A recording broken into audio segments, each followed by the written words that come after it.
Drama in the Senate as federal lawmakers reject the acting chairman of the EFCC and go on the warpath with the Comptroller General of Customs. I'm Linda Akiwe and you're welcome to the Gavel. It was a memorable week in the National Assembly, specifically the Senate. We saw lawmakers come down hard on the Comptroller General of Customs and gave a resounding no to the confirmation of the acting chairman of the Anti-Graft Agency, EFCC. The rejection of Mr. Ibrahim Magu for a second time took many by surprise.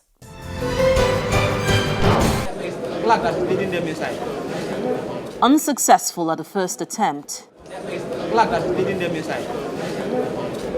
The act failed also at the second trial. The Senate has loudly rejected Mr. Ibrahim Magu as the chairman of the Economic and Financial Crimes Commission.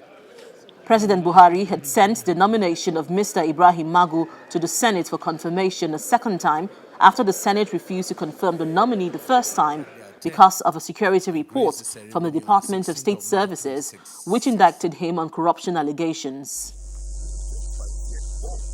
The statement made by Senator Shehu Sani may have been a signal to show which way the pendulum would swing.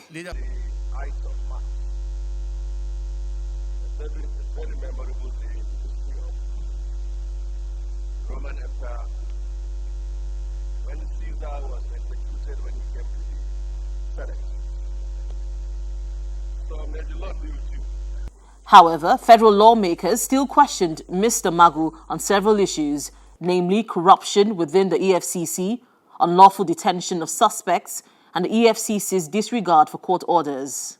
The question is, what do you do with the recovered asset? We have various accounts. All the accounts have now been moved to the CVN. We place this money in various accounts in CVN. And sometimes properties, somebody will disown the property. For instance, about a month ago, we raided a place where we recovered about 17 brand new vehicles. These big vehicles, some of them not less than 50 million. And the demand came, and Keke Napep, etc., etc. The man came and said, he wrote to us, he saw affidavit, he took us to court. He said those properties do not belong to him, that the properties belong to the security men who are guarding it. Things took a turn for the worse for the acting EFCC boss when a federal lawmaker read a security report from the Department of State Service which questioned the integrity of Mr. Magu.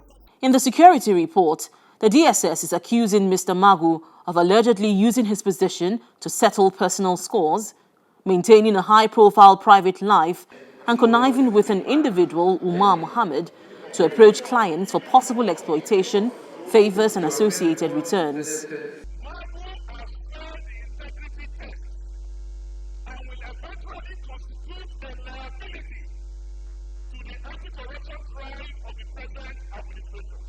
The acting EFCC boss, in turn, questioned the credibility of the second security report from the DSS. In my response to the allegations contained in the report by the DSS, is in writing. So I don't know if I had known that the question was coming up. And Sir, please, sir, I am not, I really want to answer it, but I don't want to bring in something that will bring,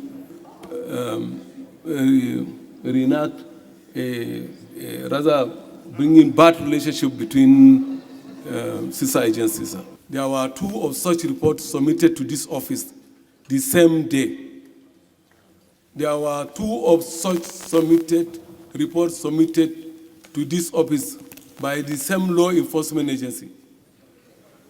2 different reports, the same day, about the same people. That goes to tell you the credibility of such an institution. If somebody is raising allegation against me, that somebody is supposed to give me a chance of hearing. Up to this time, the EASS has never invited me to hear from me. The explanation by Mr. Magu appeared not to satisfy the lawmakers. And when the question was put forward, Mr. Magu's journey to become the next EFCC chairman was dashed. However, former Senate leader Alin Dume has some reservations about the second security report from the DSS. The issue of letter from DSS has been raised. I have 2 letters here. None of them is addressed to you. One is addressed to the clerk. One is addressed to the to National SA. That is what has been done. Number one. Number two, Mr. President, yesterday we got a letter from Custom signed by an assistant director to the clerk. We said that was not the right thing to do. This letter, if worth it, should have been written and signed by the DGSS. If there were 2 letters written to the clerks, I would totally agree with what you are saying. One letter was written to the clerk, one letter was written to the advisor to the National Assembly. Now, yesterday, the same agency referred to one of the letters.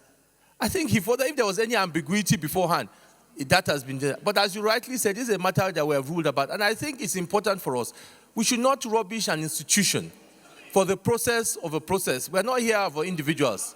Some lawmakers who spoke to Channels Television explained their reasons for rejecting Mr. Ibrahim Magu as EFCC boss. When he appeared today, questions taken from those key issues that the DSS talked about were, read to the nominee by different senators in different forms. And to the best of my knowledge, he has not done justice to those questions. Item 14, or paragraph 14. In the light of the foregoing, Magu has failed the integrity test and will eventually constitute, look at this thing, a liability to the anti-corruption drive of the present administration. As an APC senator, as a supporter of the president, and as somebody that wants the president to succeed, what would be your advice? The attention would now be on President Buhari to see how he would respond to the rejection for a second time of his nominee for the position of EFCC chairman. This is because President Buhari, in a letter renominating Mr. Magu in January this year, cleared him of any wrongdoing.